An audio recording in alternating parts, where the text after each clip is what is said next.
Shalom, selamat pagi Bapak Ibu yang dikasihi oleh Tuhan, apa kabar? Saya yakin kita semua bersuka cita karena Tuhan baik dalam hidup kita. Hari ini ibadah kita disertai dengan ada acara pelantikan majelis dan pengurus. Mari kita siapkan hati kita untuk kita datang kepada Tuhan. Mari kita ambil saat teduh. Haleluya.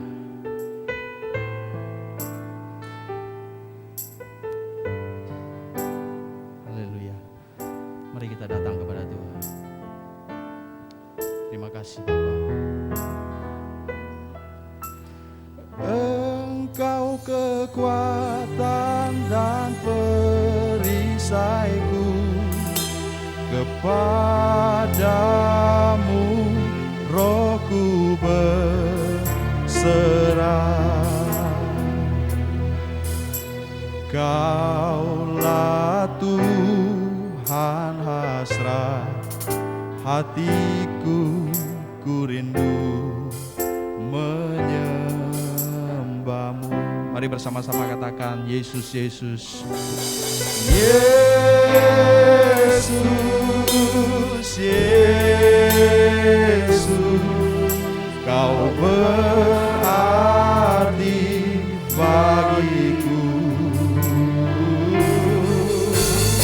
Yesus, Yesus, Kau segalanya bagiku.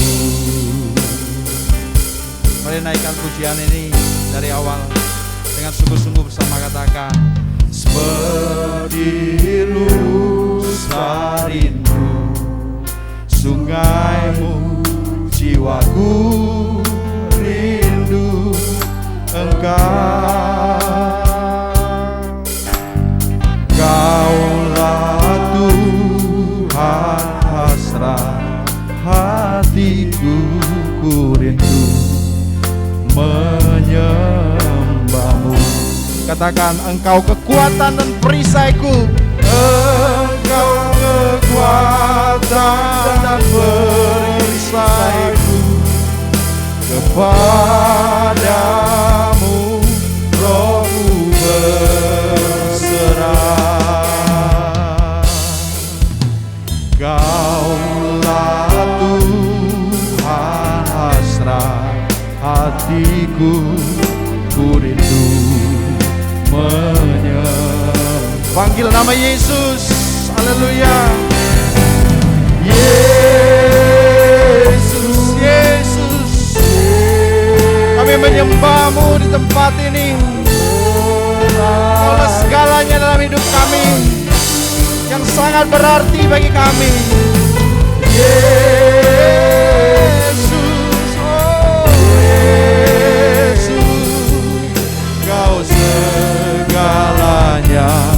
Sekali lagi katakan Yesus, Yesus, Yesus, Kau berarti bagiku.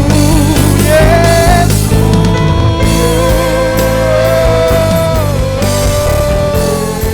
terima kasih Yesus. Pertolongan kita datangnya dalam nama Tuhan, Allah Khalik langit dan bumi, Allah yang memelihara kesetiaan sampai selama-lamanya, dan Tuhan Allah yang tidak pernah meninggalkan pekerjaan tangannya. Turunlah atas saudara sekalian anugerah dan damai sejahtera yang dari Allah Bapa di surga dan dari Tuhan kita Yesus Kristus, serta persekutuan dalam Roh Kudus, menyertai dan berkati pada pagi hari ini. Tuhan, kami rindu pagi hari ini menikmati kehadiran-Mu. Kami rindu berjumpa dengan Tuhan. Tuhan, tolong kami anak-anak-Mu yang sudah ada dalam ruangan ini. Tubuh jiwa roh kami persembahkan kepada Tuhan. Pikiran perasaan kami arahkan hanya kepada satu titik sentral kami, yaitu kepada Tuhan Yesus Kristus yang sungguh agung dan mulia, kepada Allah yang sungguh mengasihi kami, yang sudah mati bagi kami. Kami rindu Tuhan, ibadah hari ini, ibadah yang punya value, punya nilai dalam hidup kami. Sehingga ibadah ini boleh sungguh-sungguh berkenan kepada Tuhan. Pakailah para pelayan-Mu Tuhan untuk menjadi alat dalam tangan-Mu, sehingga boleh membawa seluruh jemaat Tuhan pagi hari ini boleh menikmati suasana sorga, dan kami boleh melihat sungguh Engkau Allah yang agung, Allah yang di tempat yang maha tinggi, yang kami puji, kami sembah, kami muliakan. Terima kasih Tuhan, ini bukan acara kami, ini acara Tuhan. Dialah Tuhan sendiri yang beracara dalam ibadah pagi hari ini, dari awal pertengahan sampai akhirnya. Di dalam nama Tuhan kami Yesus Kristus, kami siap memuji dan menyembah Tuhan. Haleluya. Amin. Haleluya, berikan tepuk tangan yang paling meriah bagi Tuhan kita. Saya yakin bahwa Tuhan kita hebat, Dia berkuasa, amin. Maka pujian ini berkata, tanggalkan bebanmu, tak perlu kau khawatir, sebab Tuhan kita sanggup, amin. Haleluya, berikan tepuk tangan sekali lagi buat Tuhan kita. Mari kita naikkan pujian, nyanyi bagi Dia. Boleh bertepuk tangan bersama-sama.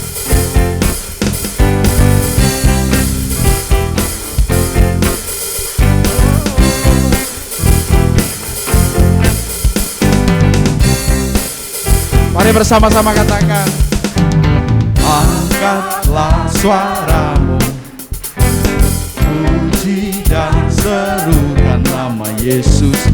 Tanggalkan bebanmu, tak perlu kau khawatir, sebab Dia sanggup. Gerakkan kakimu, menarilah dan bertepuk tangan, bersukacitalah, tak perlu kau khawatir, sebab Dia sanggup. Sekarang nyanyikan kebesarannya, Dia kuat dan penuh kuasa, bersorak-sorai karena kasih-Nya telah datang melawat kita. Nyanyi bagi Dia, yo.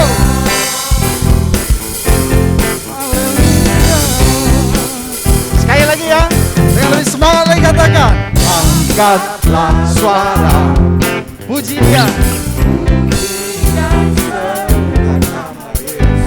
tanggalkan bebanmu, katakan tak perlu khawatir, gerakkan kakimu, menarilah dan bertepuk tangan, bersukacitalah, tak perlu kau khawatir, sebab Dia sanggup. Sekarang nyanyikan kebesarannya, Dia kuat dan penuh kuasa, bersorak-sorai karena kasih-Nya telah datang melawat kita. Nyanyi bagi Dia, mari katakan, sekarang nyanyikan kebesaran Tuhan, sebab Engkau kuat, penuh kuasa. Kami mau bersorak bagimu. Sekali lagi ya, lawat kita. Apapun yang menjadi tantangan dan pergumulan Bapak, Ibu, dan Saudara saat ini, marilah kita terus belajar mengandalkan Tuhan sebagai satu-satunya sumber kekuatan kita, sumber pengharapan, karena bagi Tuhan tak ada yang mustahil.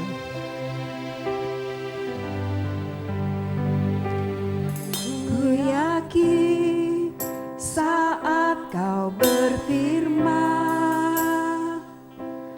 ku menang saat Kau bertindak. Hidupku hanya ditentukan oleh perkataanmu. Ku aman karena Kau menjaga. Ku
kasih untuk kesempatan yang indah. Pagi hari ini kami mau duduk diam belajar firman-Mu. Tuhan menolong kami sekalian. Tuhan menolong hamba-Mu. Agar firman-Mu yang hidup dan berkuasa boleh kami dengar dengan telinga kami, boleh kami dengar dengan pikiran kami, dan boleh kami dengar juga dengan hati kami. Sehingga pikiran, hati, dan telinga kami hanya tertuju kepada firman-Mu. Karena hanya firman-Mu lah yang akan menolong kami untuk kami boleh membangun kehidupan sebagai anak Tuhan yang makin kuat, makin kokoh, makin tangguh di tengah-tengah dunia yang sulit ini. Terima kasih Tuhan, pakailah hamba-Mu. Dalam nama Yesus kami berdoa. Amin. Silakan duduk Bapak sekalian. Salam Bapak Ibu. Salam sehat untuk kita semua. Amin. Puji Tuhan, kita sehat dan dalam perlindungan Tuhan. Baik, mari kita akan membaca merenungkan firman Tuhan. Hari ini hari yang khusus karena hari ini akan ditetapkan untuk memperlengkapi penata layanan gereja Isa Masih di Pontianak ini. Akan dilantik penatua, diaken, juga para pengerja. Sebab itu mari kita akan membaca dan merenungkan bagian firman Tuhan dari 2 Timotius pasal yang keempat, ayat 1 sampai dengan ayat yang 8. Demikian bunyi firman Tuhan, saya akan membacakan untuk Bapak Ibu sekalian. Penuhilah panggilan pelayananmu di hadapan Allah dan Kristus Yesus yang akan menghakimi orang yang hidup dan yang mati. Aku berpesan dengan sungguh-sungguh kepadamu demi penyataannya dan demi kerajaannya. Beritakanlah firman, siap sedialah baik atau tidak baik waktunya. Nyatakanlah apa yang salah, tegurlah dan nasihatilah dengan segala kesabaran dan pengajaran. Karena akan datang waktunya orang tidak dapat lagi menerima ajaran sehat, tetapi mereka akan mengumpulkan guru-guru menurut kehendaknya untuk memuaskan keinginan telinganya. Mereka akan memalingkan telinganya dari kebenaran dan membukanya bagi dongeng. Tetapi kuasailah dirimu dalam segala hal dan sabarlah menderita. Lakukanlah pekerjaan pemberitaan Injil dan tunaikanlah tugas pelayananmu. Mengenai diriku, darahku sudah mulai dicurahkan sebagai persembahan dan saat kematianku sudah dekat. Aku telah mengakhiri pertandingan yang baik. Aku telah mencapai garis akhir dan aku telah memelihara iman. Sekarang telah tersedia bagiku mahkota kebenaran yang akan dikaruniakan kepadaku oleh Tuhan, Hakim yang adil pada harinya, tetapi bukan hanya kepadaku, melainkan juga kepada semua orang yang merindukan kedatangannya. Bapak ini kasih Tuhan, kita hidup dalam situasi yang sungguh amat sulit dan berat. Hari-hari yang kita dengar di televisi, di media sosial, selalu diupdate korban-korban karena COVID-19, baik tingkat lokal, ya Kalimantan Barat, nasional maupun internasional. Tahun 2019 kita bisa berpikir bahwa kematian itu jauh. Aku masih sehat, aku masih muda, aku banyak ini dan itu, dan nanti saya bisa pergi ke Pineng, ke Kucing ketika ada problem kesehatan. Tetapi Bapak Ibu yang dikasihi Tuhan, situasi sekarang membuat kita harus merenung kembali bahwa yang paling dekat dengan hidup kita adalah kematian. Yang paling dekat dengan hidup kita adalah maut. Itu situasi yang terjadi saat ini. Oleh sebab itu kita perlu memikirkan lebih mendalam. Sisa waktu hidup yang masih Tuhan percayakan kepada kita ini, untuk kita melakukan sesuatu yang punya nilai. Ya. Punya value. Baik lingkup keluarga, pelayanan, bahkan lebih luas lagi di tengah-tengah masyarakat. Tentunya dalam konteks kita sebagai anak Tuhan dalam bergereja, kita harus melakukan tugas yang indah, yaitu melayani Tuhan.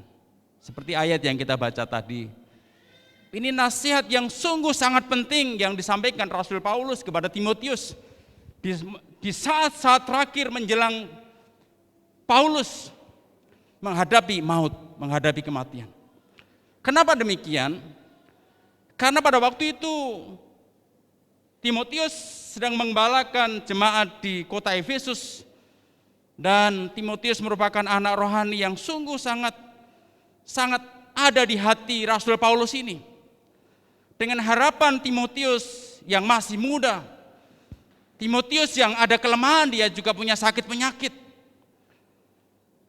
Timotius menjadi seorang pribadi yang tangguh dalam melayani Tuhan, seperti yang dilakukan oleh Rasul Paulus sendiri.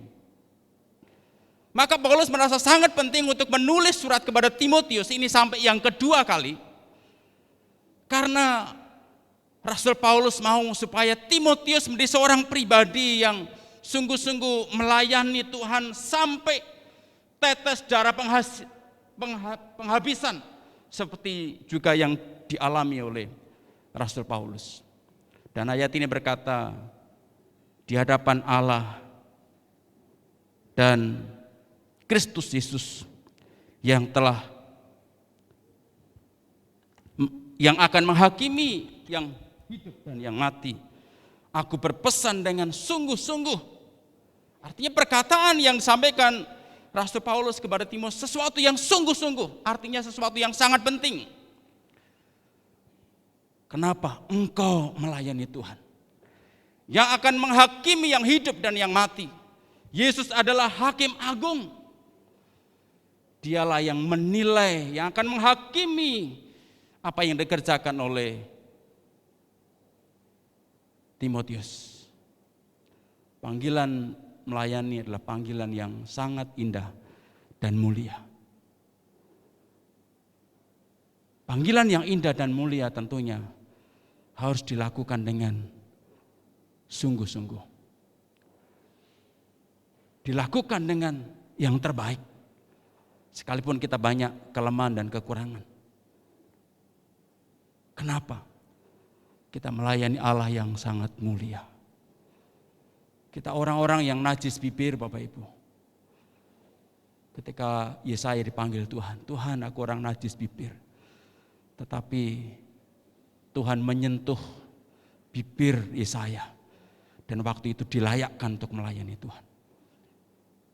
Ini penting Bapak Ibu. Kita bukan melayani manusia, tapi kita melayani hakim yang adil, yang akan menghakimi yang hidup dan yang mati. Itulah Tuhan kita. Maka ketika Tuhan memanggil kita untuk melayani pekerjaan Tuhan sebagai penatua, sebagai diaken, sebagai seksi, itu adalah panggilan yang indah, panggilan yang mulia yang dari Allah sendiri. Karena itu panggilan yang indah dan mulia, maka kita harus mengerjakan dengan serius, dengan sungguh-sungguh, dengan segenap hati kita. Dan saya berharap ya kita rekan-rekan penatua majelis, ya diaken semua, jangan hanya nama yang ditulis, kita masuk dalam jajaran penata layanan gereja, tetapi Allah lebih senang dan bahagia kita masing-masing punya fungsi di tengah-tengah pelayanan. Ada banyak pengalaman Ya, bukan hanya di lembaga-lembaga luar, tapi juga di dalam gereja. Namanya tertulis menjadi pelayan Tuhan. Tapi sejak dilantik sampai masa bakti habis, hanya nama yang tertulis. Tak pernah ada sesuatu yang dikerjakan. 10 tahun yang lalu dilantik pengurus PGID. Mantap Bapak Ibu, dilantik di gedung DPRD. Tapi 10 tahun itu juga tak pernah ada sesuatu yang dikerjakan. Menyedihkan pengalaman saya Bapak Ibu. Saya jadi pengurus. Tuhan tidak mau seperti itu. Ya. Paulus berpesan dengan sungguh-sungguh karena ini sangat penting. Apa yang dipesankan Paulus? Yang pertama dikatakan, beritakanlah firman, baik atau tidak baik waktunya. Nyatakanlah apa yang salah, tegurlah dan lasitilah dengan segala kesabaran dan pengajaran. Yang pertama dikatakan oleh Rasul Paulus, beritakanlah firman. Inilah menjadi titik sentral. Kalau gereja, bangunan gereja itu sebuah tiang yang menjadi pilar bangunan itu. Ya, adalah firman, pengajaran sangat penting. Karena pengajaran akan menentukan langkah gereja. Pengajaran yang kita terima itu akan menentukan langkah kehidupan setiap umat-umat Allah. Maka lemahnya anak-anak Tuhan mengenal firman Tuhan, maka ketika ada masalah, ada badai, dia bisa tergulung oleh badai kehidupan itu. Ya. Paulus menekankan dengan sangat serius kepada Timotius, beritakanlah firman, baik dalam situasi yang baik maupun dalam situasi yang tidak baik. Dan kemudian dijelaskan karena pada waktu itu orang-orang Efesus, ya, jemaat-jemaat juga di Efesus, ada satu indikasi di mana mereka tidak tertarik lagi untuk belajar firman Tuhan. Mereka lebih suka mendengarkan dongeng-dongeng. Ya, dikatakan mengumpulkan guru-guru palsu untuk guru-guru untuk menurut kehendaknya, untuk memuaskan keinginan telinganya. Mereka akan memalingkan telinganya dari kebenaran dan membukanya bagi dongeng. Ini menggambarkan bahwa orang-orang Kristen di Efesus pada satu titik yang sangat memprihatinkan Rasul Paulus, di mana jemaat Efesus kurang lagi greget untuk belajar firman Tuhan, karena firman Tuhan adalah fondasi sebuah kekristenan. Kekristenan kita nggak pernah bertumbuh dengan baik, kekristenan kita tidak akan kuat ketika kita tidak benar-benar memahami firman Tuhan dengan baik dan benar. Tetapi faktanya memang belajar firman Tuhan tidak populer, tidak menarik, tidak menyenangkan. Kita membaca tulisan-tulisan yang kuno, yang zaman dulu, kita nggak ngerti. Apalagi dunia sekarang ini Bapak Ibu. Berhala modern menghancurkan banyak sendi-sendi kehidupan. HP, kotak segi 4. Teman hamba Tuhan, dosennya istri saya ini, Pak Pendeta Dr. Sutoyo L. Sigar. Beliau dosen senior di STI Jogja. Yaitu dia sebut HP itu setan gepeng. Ngeri Bapak Ibu. Banyak hamba Tuhan jatuh. Ya, bukan banyak ya, ada hamba Tuhan. Karena faktor tidak dengan bijak menggunakan media sosial. Ya, banyak. Di kampung-kampung banyak orang bercerai, ada beberapa orang gara-gara SMS masuk. Bang, ayo kita ketemuan bang. Kita kan udah janji. Pernah SMS masuk, pas malam minggu nih. Masuk di SMS saya, bang ayo kita ketemuan di tempat yang seperti biasa gitu. Istri saya yang baca, oh iyalah tunggulah di sana. Ini contoh-contoh kecil yang kita harus ekstra hati-hati. Anak-anak kecil, anak-anak kita dari umur mungkin 3 tahun dia bisa pegang HP dan banyak korban. Mereka menjadi gila, stres, masuk rumah sakit jiwa oleh karena mereka kecanduan game. Mereka kecanduan game online. Sistem dunia dikuasai oleh teknologi yang menghancurkan banyak orang. Kuasa kegelapan adalah pemerintah-pemerintahan di udara. Penguasa-penguasa di udara. Setan menyerang kehidupan banyak orang lewat udara, lewat sinyal, lewat internet. Ini fakta yang kita hadapi. Oleh sebab itu perlu kita sadar Bapak Ibu, kita perlu kembali seperti nasihat Paulus. Belajar firman itu sungguh sangat penting. Belajar firman itu sungguh sangat utama dalam kekristenan. Bahkan dikatakan berita kala firman. Dan Paulus memberikan teladan kepada Timotius ketika di Filipi dia ditangkap karena difitnah oleh orang-orang yang waktu itu menjadi penguasa di kota Filipi. Ya, kisah ini saya kira tidak asing bagi Bapak Ibu. Kemudian Paulus dimasukkan dalam penjara di sel paling tengah dengan pintu yang berlapis, dan tengah malam Paulus menyanyi dan menyembah Tuhan, dan pintu-pintu penjara itu terbuka. Situasinya sangat sulit oleh karena apa? Paulus dalam kondisi yang babak belur oleh karena dia didera berkali-kali oleh orang-orang Filipi. Dan dalam kondisi yang sakit, badannya penuh luka, bahkan dipasung di penjara yang pengap itu, penjara isolasi kalau istilah sekarang ini. Di tengah malam Paulus menyanyi dan Tuhan menyatakan kuasanya, ada gempa bumi. Kemudian kepala penjara mau bunuh diri. Pada waktu kepala penjara mau bunuh diri, Paulus bilang, "Hai, jangan binasakan dirimu, aku ada di sini." Kemudian dia keluar. Nomor satu apa yang dilakukan Paulus? Paulus memberitakan firman. Paulus memberitakan firman kepada kepala penjara itu. Dia bilang, "Tuhan, bagaimana supaya aku selamat? Percayalah kepada Yesus dan kau akan selamat." Dan setelah itu Paulus dibawa ke rumahnya kepala penjara, memberitakan firman, dan seluruh keluarganya bertobat, percaya kepada Tuhan. Disitulah awal terjadi kegerakan di Eropa, dimulai dari kota Filipi, di Makedonia, kemudian kekristenan itu berkembang di Tesalonika, di Berea, dan ke tempat-tempat yang lain. Dalam situasi yang sulit pun Rasul Paulus memberitakan firman. Bapak Ibu dikasih Tuhan, saya sebagai hamba Tuhan mengingatkan kita sekalian, dalam situasi yang saat ini sangat sulit, mari kita mengambil waktu untuk duduk diam di bawah kaki Tuhan. Firman Logos punya kuasa yang besar. Injil Yohanes 1 ayat 1 dikatakan, pada mulanya firman, dan firman itu bersama-sama dengan Allah, dan firman itu adalah Allah. Ketika Bapak Ibu membaca firman Tuhan, engkau sedang berjumpa dengan sang firman itu, sang Logos itu, yaitu pribadi Allah yang menjadi sang firman itu. Dan firman Tuhan itu sanggup menyegarkan jiwa kita Bapak Ibu.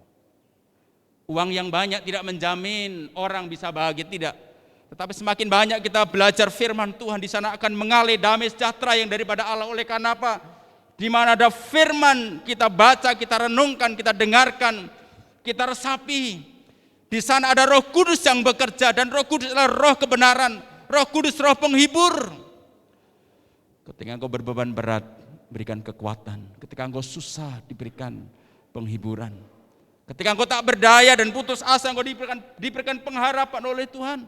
Dan sumbernya adalah dari firman itu. Yang selanjutnya dikatakan di sini, ayat yang ke-5, tetapi kuasailah dirimu dan dalam segala hal.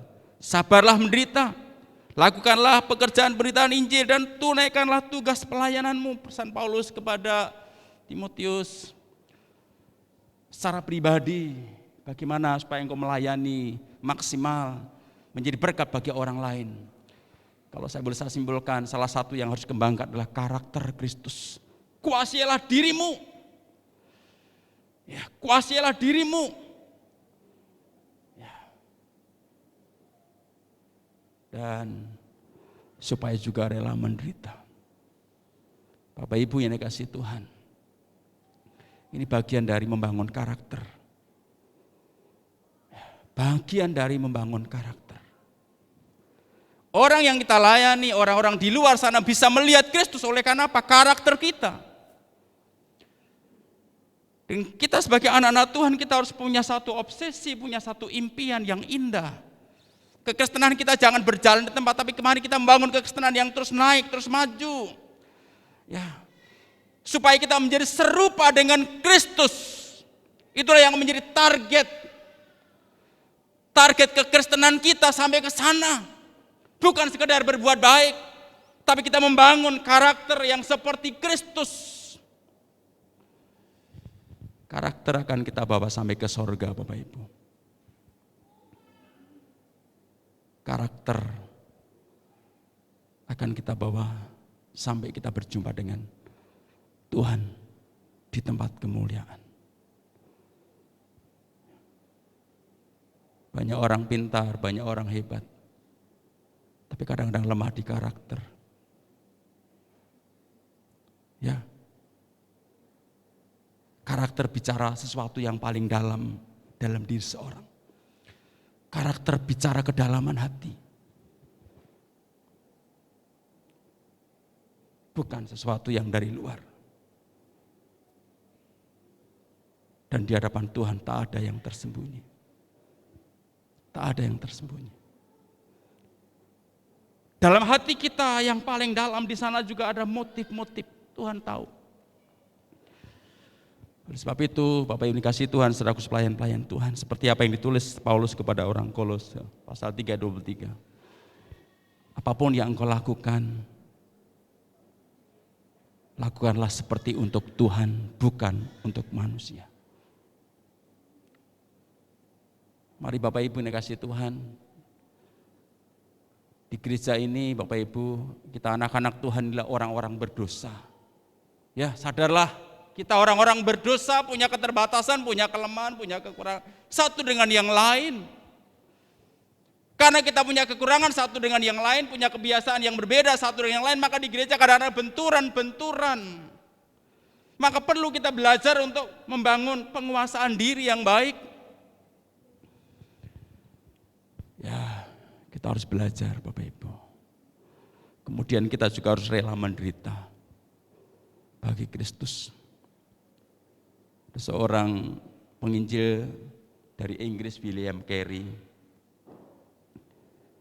Dia salah satu penginjil yang luar biasa. Bahkan salah satu obor Asia yang menerangi negara India. Dia punya latar belakang hanya tukang sol sepatu. Dipanggil Tuhan untuk memberitakan Injil di India. Ketika sampai di India dia memberitakan Injil, dia punya beban yang berat. Oleh kenapa? Mungkin karena istrinya tidak tahan bagaimana menghadapi penginjilan yang begitu berat di negara India. Sampai istrinya itu gila, Bapak Ibu. Bagaimana seorang hamba Tuhan, seorang istrinya gila. Suka marah, mencaci maki. Tapi William Carey tetap teguh dalam pelayanan. Di tengah-tengah pergumulan yang berat, dia tetap melayani. Ya. Kita harus rela berkorban Bapak Ibu dalam pelayanan. Kita nggak dapat gaji. Ya, sistem gereja Salmasih, majelis penatua itu nggak dapat gaji.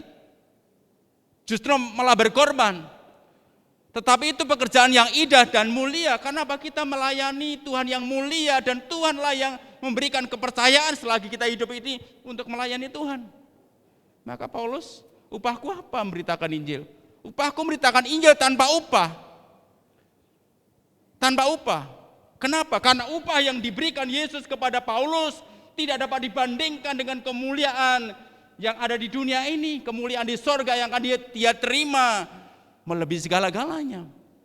Paulus sampai tidak bisa mengucapkan tanpa upah, karena upahnya lebih dari segala sesuatu yang di tengah-tengah dunia ini. Maka apapun yang Bapak Ibu lakukan untuk Tuhan, lakukan dengan sungguh-sungguh setia, dengan ketulusan hati. Upahnya tanpa batas. Bagian yang terakhir Bapak Ibu dikatakan di sini, mengenai diriku, darahku sudah mulai dicurahkan sebagai persembahan dan saat kematianku sudah dekat. Aku telah mengakhiri pertandingan yang baik, aku telah mencapai garis akhir, dan aku telah memelihara iman. Bapak Ibu yang dikasihi Tuhan, saya berharap kita semua yang akan melayani Tuhan punya komitmen seperti Paulus, melayani dengan setia sampai akhir. Ya, kalau dalam organisasi ada masa waktu 5 tahun, 4 tahun, kalau sini udah gereja sama 4 tahun. Tapi pelayanan yang harus kita lakukan kepada Tuhan adalah pelayanan yang sampai tetes darah penghabisan. Sampai tetes darah terakhir. Itu yang harus menjadi komitmen kita dalam kita melayani Tuhan. Seperti Paulus, darahku sudah dicurahkan dan kematianku sudah dekat.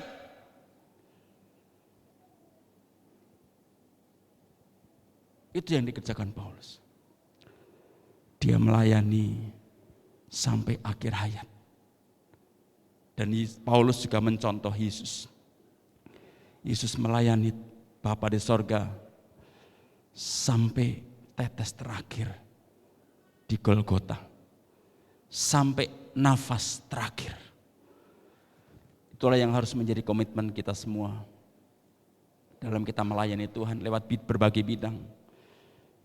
Kita harus melayani Tuhan sampai akhir hayat kita. Bapak Ibu dikasihi Tuhan, pelayanan yang kita lakukan kepada Tuhan, kita tidak sendiri. Ada Tuhan yang menyertai kita. Ada Tuhan yang bersama dengan kita.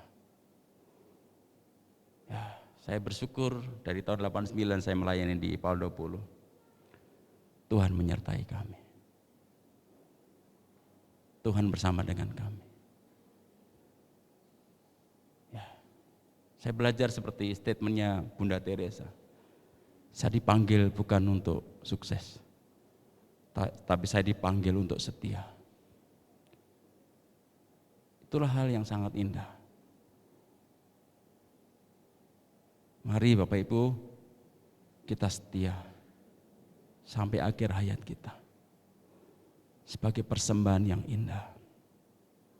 Hidup kita ini karena gak pernah tahu. Di awal sudah katakan, yang paling dekat adalah maut. Selagi ada kesempatan mari kita gunakan. Hidup kita itu hanya satu titik saja Bapak Ibu. Kalau saya boleh menggambarkan, ada garis lurus dari sini sampai ke Ngabang. Garis lurus sini sampai ke Ngabang atau sampai ke Sintang. Kita hanya ada satu titik waktu saja Bapak Ibu. Umur saya sekarang 55 tahun. Saya coba hitung hidup saya ini sudah 18.000 sekian hari gitu. Sampai hari ini. Ya, 25 tahun, 18.000. Kalau Tuhan izinkan saya sampai umur 70 tahun. Tidak lama lagi. Tinggal beberapa ribu hari saja akan saya jalani. Perenungan ini menjadi penting oleh karena apa? Kehidupan yang singkat ini jangan kita sia-siakan. Jangan kita sia-siakan. Silakan Bapak Ibu untuk bekerja keras, silakan. Tapi fokus persembahkan hidup untuk Tuhan. Dan perjuangkan hidup kita, keluarga kita, anak-anak kita. Untuk kita hidup serupa dengan Kristus. Itu harus menjadi cita-cita, angan-angan yang paling indah, lebih dari yang lain. Serupa dengan Kristus. Dan terus menggunakan waktu dengan baik. Untuk melayani. Kiranya Tuhan menolong kita sekalian. Amin.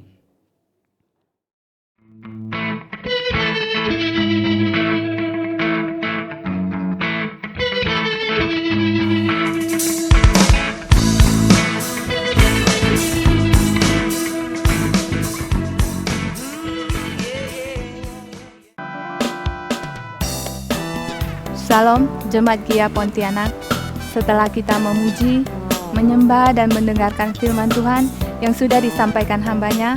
Tiba saatnya kita akan melihat beberapa info gereja sepanjang minggu ini. Terima kasih kepada semua pelayan mimbar yang sudah melayani pagi ini. Tetap semangat melayani, Tuhan Yesus memberkati. Dan juga kepada hambanya yang sudah menyampaikan firman Tuhan di pagi ini. Info pertama, kita akan melihat pelayan mimbar yang akan melayani pada Minggu 4 Oktober 2020.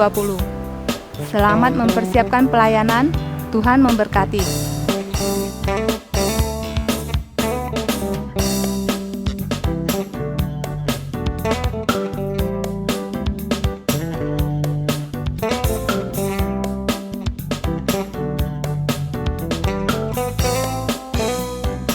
Dan firman Tuhan akan dilayani oleh Pendeta Teddy Gunadi. Yang kedua, berita sukacita. Segenap penatua dan majelis Jemaat Dia Pontianak mengucapkan selamat atas kelahiran anak kedua putri pertama, Raquelin Luquina Heavenly, pada hari Selasa 22 September 2020 dari keluarga Pendeta Lukas Wayan dan Ibu Nancy. Tuhan Yesus memberkati. Yang ketiga, telah dibuka kembali pendaftaran sakramen baptisan air dengan persyaratan usia minimal 12 tahun dan mengikuti katekisasi.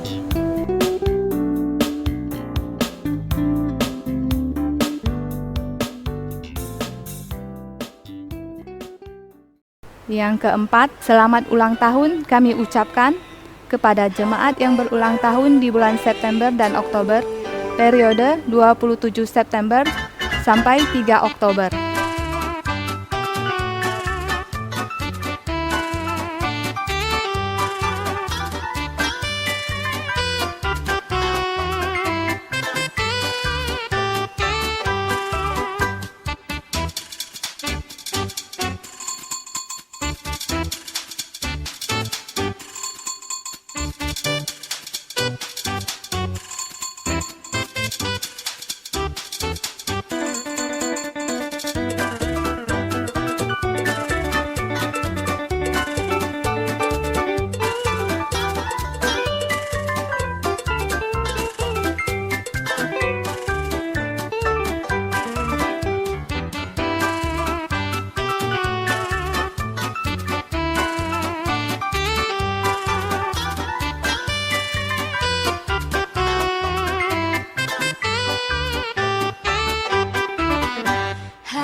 Panjang di tangan kanannya, di tangan kirinya kekayaan dan kehormatan.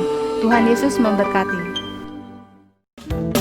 Demikian info gereja hari ini. Tetap jaga kesehatan, tetap semangat, selalu sukacita dalam Tuhan. Sampai ketemu dalam ibadah minggu depan. Tuhan Yesus memberkati kita semua.